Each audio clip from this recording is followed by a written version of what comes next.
ನಮಸ್ಕಾರ ಸ್ನೇಹಿತರೆ, ಪ್ರಬುದ್ಧವಾಣಿ ಯೂಟ್ಯೂಬ್ ಚಾನಲ್ಗೆ ಸ್ವಾಗತ. ನಾನು ಗಣೇಶ್ ಬೆಳ್ಳಿ. ಈ ದಿನ ರಷ್ಯಾ ಉಕ್ರೇನ್ ಯುದ್ಧ ಮತ್ತು ಇರಾನ್ ಅಮೆರಿಕ ಯುದ್ಧಗಳ ನಡುವೆ ಅನೇಕ ದಿನಗಳಿಂದ ಅನೇಕ ವರ್ಷಗಳಿಂದ ಯುದ್ಧಗಳು ನಡೀತಾ ಇದೆ. ಈ ನಡುವೆ ಯುದ್ಧ ಅಂದರೆ ಏನು, ಒಂದು ಕ್ಷಿಪಣಿ ಎಷ್ಟು ಜಾಗವನ್ನು ಸ್ಥಳವನ್ನು ಹಾನಿ ಮಾಡ್ತದೆ ಮತ್ತು ಯಾವ ರೀತಿ ಯುದ್ಧ ತಂತ್ರಗಳಲ್ಲಿ ವಿಫಲ ಆಗ್ತದೆ ಒಂದು ದೇಶ ಇನ್ನೊಂದು ದೇಶದ ನಡುವೆ ಯುದ್ಧ ಮಾಡುವಾಗ ಎನ್ನುವುದನ್ನು ತಿಳಿದುಕೊಳ್ಳೋಣ. ಮೊದಲನೇದಾಗಿ ಯುಕ್ರೇನ್ ಮತ್ತು ರಷ್ಯಾ ಯುದ್ಧ ನಡೆದಾಗ ಅನೇಕ ಮೀಡಿಯಾದವರು ಹೇಳಿದರು, ಯುಕ್ರೇನ್ ಎನ್ನುವುದು ಕರ್ನಾಟಕಕ್ಕಿಂತ ಚಿಕ್ಕ ದೇಶ, ರಷ್ಯಾ ದೊಡ್ಡ ದೇಶ, ಯುಕ್ರೇನನ್ನು ವಾರದೊಳಗೆ ಯುದ್ಧ ಮಾಡಿ ಶರಣಾಗತರಾಗುವಂತೆ ಮಾಡ್ತದೆ ಅಂತ ಹೇಳಿದರು. ಆದರೆ ಈವರೆಗೂ ವರ್ಷಾನುಗಟ್ಟಲೆ ಆಯಿತು, ಆದರೂ ಸಮೇತ ಯುದ್ಧ ನಡೀತಾನೇ ಇದೆ. ಎರಡನೇದಾಗಿ ಇಸ್ರೇಲ್ ಮತ್ತು ಅಮೆರಿಕ ಇರಾನ್ ಮೇಲೆ ದಾಳಿ ಮಾಡಿದಾಗ ಇರಾನ್ ದೇಶವನ್ನು ಸಮೇತ ಯುದ್ಧ ನಿಂತೇ ಹೋಗುತ್ತೆ, ಇರಾನನ್ನು ಸರ್ವನಾಶ ಮಾಡ್ತದೆ ಅಮೆರಿಕ ಎನ್ನುವುದಾಗಿ ಸಮೇತ ಸುದ್ದಿಗಳು ಹರಿದಾಡುದು. ಹಾಗಂತ ಇರಾನ್ ಶರಣಾಗತರಾಗಲಿಲ್ಲ, ಈಗಲೂ ಸಮೇತ ಯುದ್ಧ ನಡೀತಾ ಇದೆ. ಈ ಹಿನ್ನೆಲೆಯಲ್ಲಿ ಒಂದು ಕ್ಷಿಪಣಿ ಎಷ್ಟು ಸ್ಥಳವನ್ನು ನಾಶ ಮಾಡ್ತದೆ, ಒಂದು ದೇಶವನ್ನು ನಾಶ ಮಾಡೋದಕ್ಕೆ ಎಷ್ಟು ಸಮಯ ಬೇಕಾಗ್ತದೆ, ಯುದ್ಧ ತಂತ್ರಗಳಲ್ಲಿ ಯಾವುದು ಅತ್ಯಂತ ಅಪಾಯಕಾರಿ ಅನ್ನೋದನ್ನು ಈ ದಿವಸ ತಮ್ಮ ಮುಂದೆ ಇಡ್ತಾ ಇದ್ದೀನಿ. ಮೊದಲನೇದಾಗಿ ಈಗ ಯಾವ ರೀತಿ ಯುದ್ಧ ಆಗ್ತದೆ, ದ್ರೋಣ್ ದಾಳಿ ಇರ್ಬೋದು, ಕ್ಷಿಪಣಿ ದಾಳಿಗಳಿರ್ಬೋದು, ಇವುಗಳ ನಡುವೆ ನಾವು ಲೆಕ್ಕ ಹಾಕಿದಾಗ 1 ಕಿಲೋಮೀಟರ್ ವ್ಯಾಪ್ತಿಯನ್ನು ನಾಶ ಮಾಡೋದಕ್ಕೆ ಒಂದು ಕ್ಷಿಪಣಿ ಸಾಕಾಗುತ್ತದೆ. ಅಂದರೆ ಅದರ ಗಾತ್ರ ಮತ್ತು ಅದರ ಶಕ್ತಿಯ ಮೇಲೆ ಅವಲಂಬಿತವಾಗುತ್ತೆ. ಹಾಗಂತ ಇರಾನ್ ದೇಶ ಎಷ್ಟು ವಿಸ್ತಾರವಾಗಿದೆ ಅನ್ನೋದಾದರೆ 16,49,195 ಚದರ ಕಿಲೋಮೀಟರ್ ಅಂತ ಹೇಳ್ತದೆ. ಅದನ್ನ ಮೈಲಿಗಳಲ್ಲಿ 6,36,372 ಚದರ ಮೈಲಿ ಸುಮಾರು ವಿಸ್ತೀರ್ಣ ಇದೆ ಅಂತ ಹೇಳಲಾಗ್ತಾ ಇದೆ. ಇದು 18ನೇ ದೊಡ್ಡ ದೇಶ.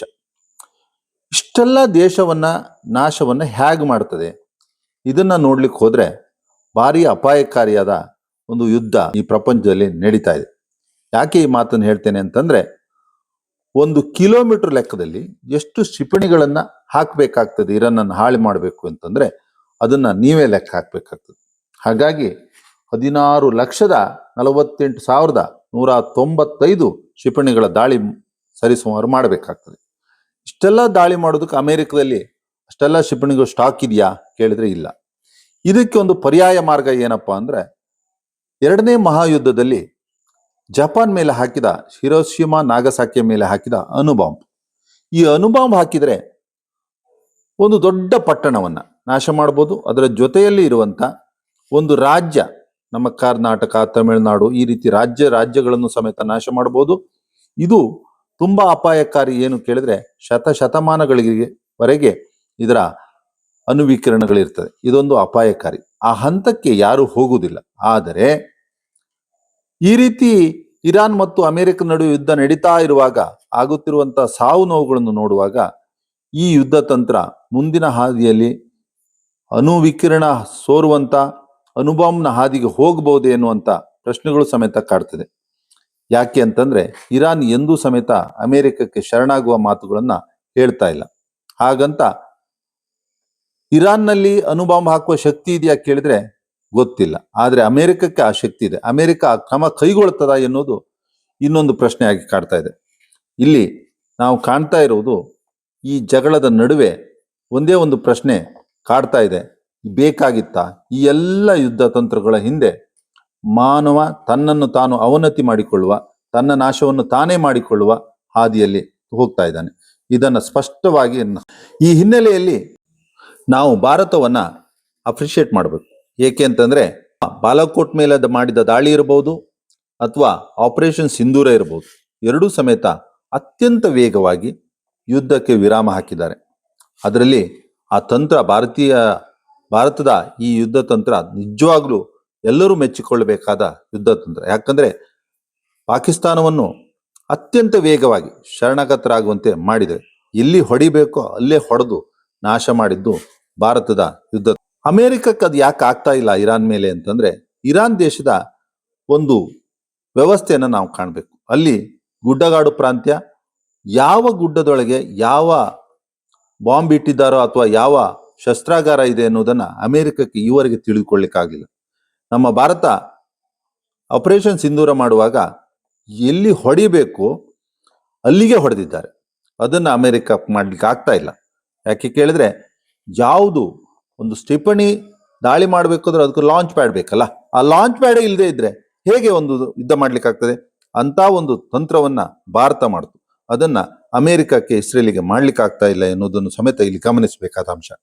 ಹಾಗಾಗಿ ಯುದ್ಧ ಅಂದಾಕ್ಷಣದಲ್ಲಿ ಒಂದು ಸಣ್ಣ ದೇಶ ಒಂದು ದೊಡ್ಡ ದೇಶದ ನಡುವೆ ಯುದ್ಧ ಆಗ್ತಾ ಇದೆ, ವೇಗವಾಗಿ ಯುದ್ಧ ಮುಗಿದು ಬಿಡ್ತದೆ ಅಂತ ಹೇಳಿದ್ರೆ ತಪ್ಪಾಗ್ತದೆ. ಯಾಕೆ ಕೇಳಿದ್ರೆ, ಒಂದು ಸಣ್ಣ ದೇಶವಾದ್ರೂ ಸಮೇತ ಅದನ್ನ ನಾಶ ಮಾಡೋದಕ್ಕೆ 1,000 ಕಿಲೋಮೀಟರ್ ವಿಸ್ತೀರ್ಣದ ದೇಶ ಆದ್ರು, 1 ಲಕ್ಷ 2 ಲಕ್ಷ ಬಿಡಿ, 1,000 ಕಿಲೋಮೀಟರ್ ಆದ್ರೂ 1000 ಕ್ಷಿಪಣಿಗಳ ದಾಳಿ ಮಾಡಬೇಕಾಗ್ತದೆ ಒಂದು ದೇಶವನ್ನ ನಾಶ ಮಾಡ್ಲಿಕ್ಕೆ. ಹಾಗಾಗಿ ಇರಾನ್ನಂತ ದೇಶವನ್ನ ನಾಶ ಮಾಡ್ಲಿಕ್ಕೆ 16,48,195 ಕ್ಷಿಪಣಿಗಳ ಹಾಕ್ಬೇಕಾಗ್ತದೆ. ಅಲ್ಲಿವರೆಗೆ ಬೇಕಾಗುದಿಲ್ಲ, ಆ ಮಧ್ಯೆಯಲ್ಲೇ ಶರಣಾಗತರ ಆಗ್ಬೋದು. ಆದರೂ ಸಮೇತ ಇಡೀ ಭೂಮಿಯನ್ನ ನಾಶ ಮಾಡೋದಕ್ಕೆ ಎಕರೆಯವಾರು ಅಥವಾ ಚದರ ಅಡಿ ಲೆಕ್ಕದಲ್ಲಿ ಇಷ್ಟೆಲ್ಲ ಬೇಕಾಗ್ತದೆ. ಹಾಗಾಗಿ ಯುದ್ಧ ಅಂದಾಕ್ಷಣದಲ್ಲಿ ಏನೋ ಒಂದು ಇವತ್ತು 100 ಕ್ಷಿಪಣಿಗಳ ದಾಳಿ ಆಯಿತು, ಅಲ್ಲಿ ಬ್ಯಾಲಿಸ್ಟಿಕ್ ಕ್ಷಿಪಣಿಗಳ ದಾಳಿ ಆಯಿತು ಅಂತ ಹೇಳ್ತೇವೆ ನಾವು.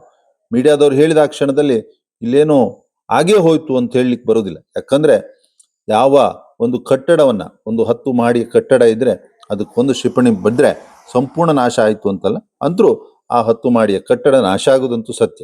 ಹಾಗೆ ಒಂದು ಎಕರೆಗೆ ಕನಿಷ್ಠ ಶಕ್ತಿಯಾನುಸಾರ 1 ರಿಂದ 2 ಕ್ಷಿಪಣಿಗಳ ಹಾನಿ ಮಾಡೋದಕ್ಕೆ ಬೇಕಾಗ್ತದೆ ಒಂದು ಸೇತುವೆ ನಾಶ ಮಾಡೋದಕ್ಕೆ. ಹಾಗಾಗಿ ಇಂಥ ಇರಾನ್ ಅಂತ ದೊಡ್ಡ ದೇಶವನ್ನು ನಾಶ ಮಾಡೋದಕ್ಕೆ ಅಮೆರಿಕಕ್ಕೂ ಸಮೇತ ಕಷ್ಟಕರ, ಸಾಕಷ್ಟು ಸಮಯ ತೆಗೆದುಕೊಳ್ತದೆ. ಯಾಕಂದ್ರೆ ರಷ್ಯಾ ಯುಕ್ರೇನ್ ಯುದ್ಧವನ್ನು ನೋಡಿದ್ರೆ ನಾವು ಈಗಾಗಲೇ ವರ್ಷಾನುಗಟ್ಲೆ ಮುಗಿದು ಹೋಗಿ 2ನೇ ವರ್ಷದಲ್ಲಿ ಇದ್ದೀವಿ. ಅಂತಂದ್ರೆ ಯುಕ್ರೇನ್ ಚಿಕ್ಕದಾದ್ರೂ ಸಮೇತ ಯಾವ ರೀತಿಯ ಫೈಟ್ ಅನ್ನ ರಷ್ಯಾದ ವಿರುದ್ಧ ನಡೆಸ್ತಾ ಇದೆ ಅದನ್ನ ಗಮನಿಸಿದ್ರೆ ಯಾವುದೇ ಕಾರಣಕ್ಕೆ ಯುದ್ಧ ಅಂತ್ಯವಾಗುವುದಿಲ್ಲ. ಇದು ನಿರಂತರವಾಗ್ತಾ ಇದೆ. ಇದರಲ್ಲಿ ಯಾರು ಸಮೇತ ಸೋಲ್ತಾರೆ, ಯಾರು ಗೆಲ್ತಾರೆ ಅನ್ನೋದಕ್ಕಿಂತ ಹೆಚ್ಚಾಗಿ ಇಲ್ಲಿ ಒಂದು ತಂತ್ರಗಾರಿಕೆ ಮುಖ್ಯವಾಗ್ತದೆ. ಒಂದು ಕಡೆ ಇರಾನ್ ಸಾಕಿದ ಹೌತಿಗಳು, ಬೇರೆ ಬೇರೆ ಉಗ್ರಗಾಮಿ ಸಂಘಟನೆಗಳು ಸಮೇತ ಇಡೀ ವಿಶ್ವಕ್ಕೆ ಮಾರಕವಾಗ್ತದೆ. ಇದರಲ್ಲಿ ವಿಶ್ವ ಯಾವ ಮಟ್ಟಕ್ಕೆ ಮುಂದಿನ ದಿನಗಳಲ್ಲಿ ಹೋಗ್ತದೋ ಹೇಳಲಿಕ್ಕಾಗುವುದಿಲ್ಲ. ಎಲ್ಲ ದೇಶಗಳಿಗೂ ಒಂದು ತುಂಬಾ ತೊಂದರೆ ತರುವಂತ ಒಂದು ಅಪಾಯಕಾರಿ ಅಂತ ಯುದ್ಧ ಪ್ರಪಂಚದಲ್ಲಿ ನಡೀತಾ ಇದೆ ಅಂತ ಹೇಳ್ಬೋದು. ಇದರಲ್ಲಿ ಭಾರತ ನಿಜವಾಗ್ಲೂ ಯುದ್ಧ ತಂತ್ರದಲ್ಲಿ ಮುಂಚೂಣಿಯಾಗಿ ಒಂದು ಕೆಲಸ ಮಾಡಿದೆ. ಅದು ಆಪರೇಷನ್ ಸಿಂಧೂರ ಮತ್ತು ಬಾಲಾಕೋಟ್ ದಾಳಿಯ ವಿಚಾರದಲ್ಲಿ ಅಂತ ಹೇಳ್ತಾ, ಇದು ವಿಶ್ವಕ್ಕೆ ಮಾದರಿ ಆಗ್ಬೋದು. ಈ ರೀತಿಯ ಯುದ್ಧ ತಂತ್ರ ವಿಶ್ವ ಗಮನಿಸಬೇಕು. ಒಂದು ದೇಶದ ಮೇಲೆ ದಾಳಿ ಮಾಡುವಾಗ ಯಾವ್ಯಾವ ಅಂಶಗಳನ್ನ ಗಮನಿಸಬೇಕು, ಹೇಗೆ ಮಾಡಬೇಕು ಎನ್ನುವುದಕ್ಕೆ ನಮ್ಮ ದೇಶದ 2 ದಾಳಿಗಳು, ಪಾಕಿಸ್ತಾನದ ಮೇಲೆ ಮಾಡಿದ 2 ದಾಳಿಗಳು ಸಮೇತ ನಮಗೆ ಮಾದರಿಯಾಗಿ ಕಾಣಿಸ್ತಾ ಇದೆ. ನಿಮ್ಗೇನು ಅನ್ಸುತ್ತೆ ಹೇಳಿ. ಎಲ್ಲರಿಗೂ ಧನ್ಯವಾದಗಳು.